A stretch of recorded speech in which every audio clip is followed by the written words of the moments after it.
Seru ya Gemma, kita tadi melihat ada sebelumnya Rawabelong dan juga ya Kedoya tentunya ya karena kita punya acara sendiri ya. Tetapi di sisi lain ada sekali banyak hal yang berkaitan dengan Jakarta yang menarik sekali untuk kita ulik di masa ulang tahun ini, terutama berkaitan dengan penamaan tempat ya Gemma. Kita lihat ada Rawabelong, ada Tanah Abang, ada Angke. Saya sih penasaran ya apa arti-arti daripada wilayah tersebut.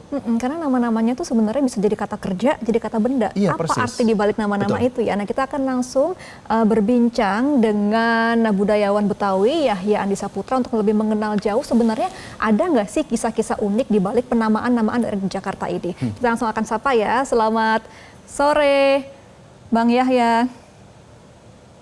Selamat sore, Abang None, Gemma, dan Yose.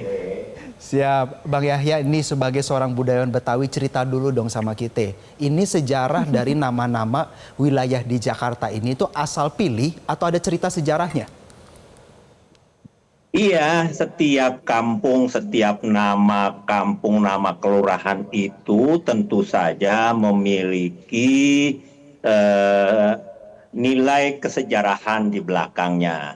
Sehingga dengan demikian itu di dalam ilmu sejarah disebut dengan ilmu toponimi, penamaan nama tempat berdasarkan peristiwa, sejarah, tematik, nama orang, nama pohon, nama macam-macam nama yang memang sangat dominan pada kawasan itu atau sangat dikenang pada oleh masyarakat terkait dengan nama kampung itu, Jose.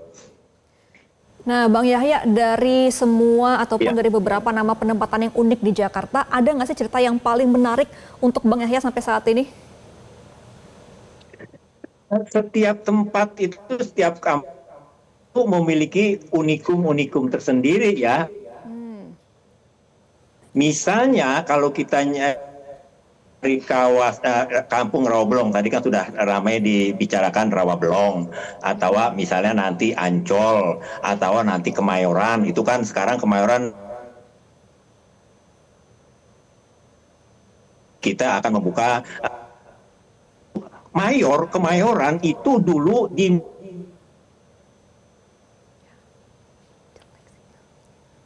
oleh Ishak ya, Ishak di pangkat mayor.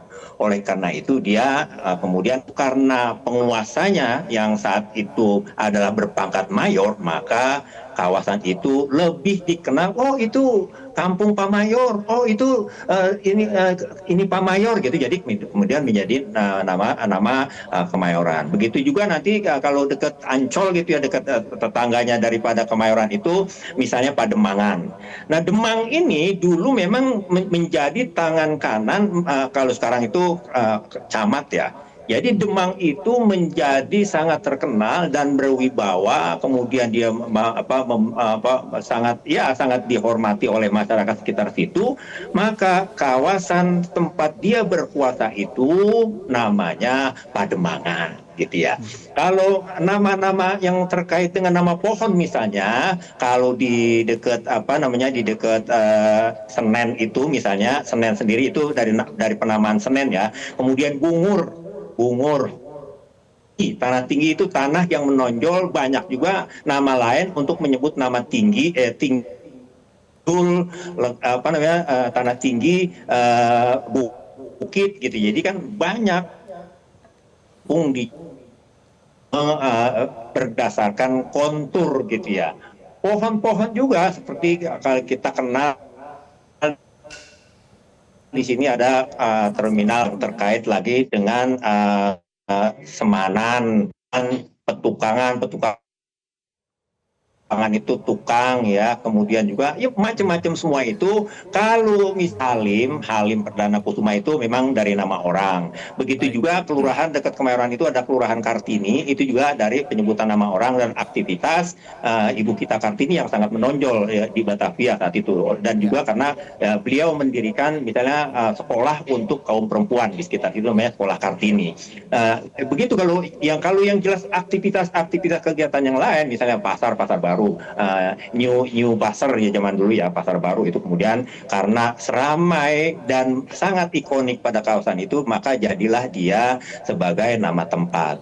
Begitu juga misalnya grogol. Grogol itu kan nama satu alat yang alat tangkap pada masyarakat masa lalu. Grogol itu banyak ya, ada grogol yang betulan, ada grogol utara, grogol selatan, dan ada tempat-tempat ikonik seperti rumah sakit grogol dan segala macam yang memang menyangkut pada kawasan itu. Ya, jadi gitu, Gemma. Siap, Bang Yahya, kalau misalkan kita bicara soal jalan-jalan di Jakarta yang menggunakan nama tokoh, itu kalau boleh diceritain, ada nggak sih sebenarnya tokoh itu merupakan tokoh asli Betawi?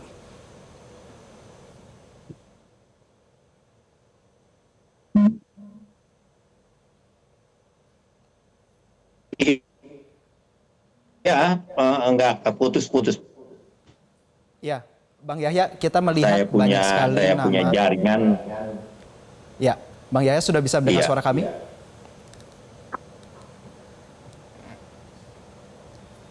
Jose ya, Gemma ya. Jadi suara kamu terputus-putus, suara saya pun mungkin tidak lancar didengar di sana ya.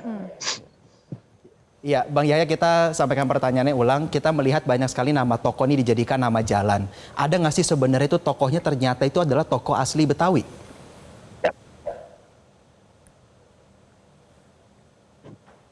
Di setiap kota tentu saja kita itu kan apresiasi masyarakat, apresiasi pemerintah terhadap orang-orang yang memang sudah sangat berjasa pada kota itu, pada negara itu.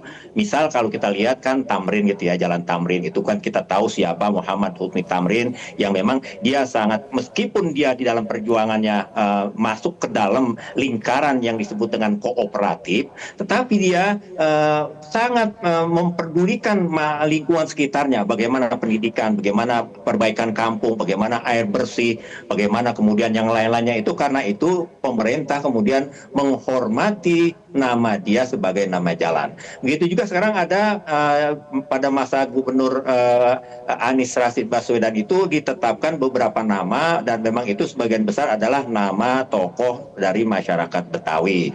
Misalnya beberapa tokoh kesenian, ada misalnya Bokir gitu ya, Jalan Bokir. Kemudian juga ada jalan dekat kantor kamu itu Jalan Bang Pitung. Itu kan jelas misalnya Pitung itu kita tahu siapa orang yang dianggap membantu masyarakat kita dalam melawan penjajahan kolonial pada masa itu.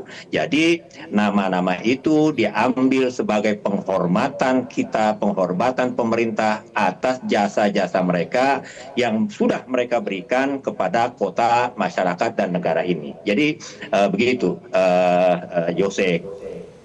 Nah, Bang Yahya, kalau untuk penamaan nama-nama daerah yang diawali dengan kata Ci, di Jaksel ada Cinere, ada Cipete, kemudian di Jakpus ada Cikini. Nah, ini apakah ada adaptasi juga dari budaya Sunda? Kan Sunda juga banyak ya dari Ci depannya. Iya. Iya, memang begitulah. Ci itu diambil dari kosakata bahasa Sunda dari zaman dahulu itu, yaitu cai. Dipendekin sebutannya menjadi Ci.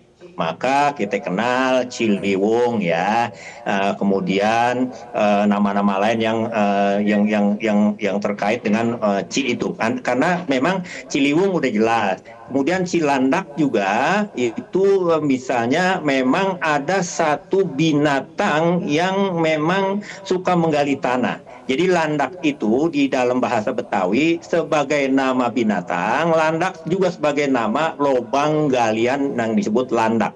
What is landak, Gemma? Landak itu, lobang landak itu misalnya kalau ada yang meninggal maka dikuburinlah dia dan dia menghadap ke kulon, menghadap ke Ka'bah itu, diciumin dia punya hidungnya ke tanah itu, namanya itu liang landak yang ngerong sedikit itu di dalam kuburan. Cipete juga begitu, konon kawasan itu memang banyak sangat dominan pohon pete, baik petai biasa maupun petai Cina. Jadi kan kita banyak jenis-jenis tanaman itu ya Cipete. Kemudian nama Ci lain itu memang di Cipete itu terkenal kalinya misalnya kali Kerukut. Tapi Ci di sini ada juga penyebutan sodetan kali dari Kali Kerukut menjadi Kali Cipete. Jadi kali air yang mengalir di banyak pohon pete, jadi menjadi Kali Cipete. Memang beberapa kali sekarang kali-kali itu sudah nggak ada, sudah diuruk ya. Jadi itulah kita tidak mengenali lagi kawasan itu sebagai kawasan yang memang penuh dengan sungai gitu. Ya. Cilandak, Cipete, Cibitung, Cibinong itu kan juga termasuk kawasan budaya Betawi ya kalau kita melihat pembagian wilayah secara kultur begitu. Baik, Gitu, Bang Yahya, Pak. artinya memang banyak sekali cerita mengenai penamaan jalan di Jakarta yang bisa menjadi sebuah nilai aspek Ya. sejarah. Kita tentu berharap kedepannya juga menjadi daya tarik wisata dan ekonomi kedepannya. Terima kasih budayawan Betawi Bang Yahya Andi Saputra telah berbagi cerita bersama dengan pemirsa Newsline pada sore hari ini. Terima kasih Bang Yahya. Jelajahi cara baru mendapatkan informasi. Download Metro TV Extend sekarang.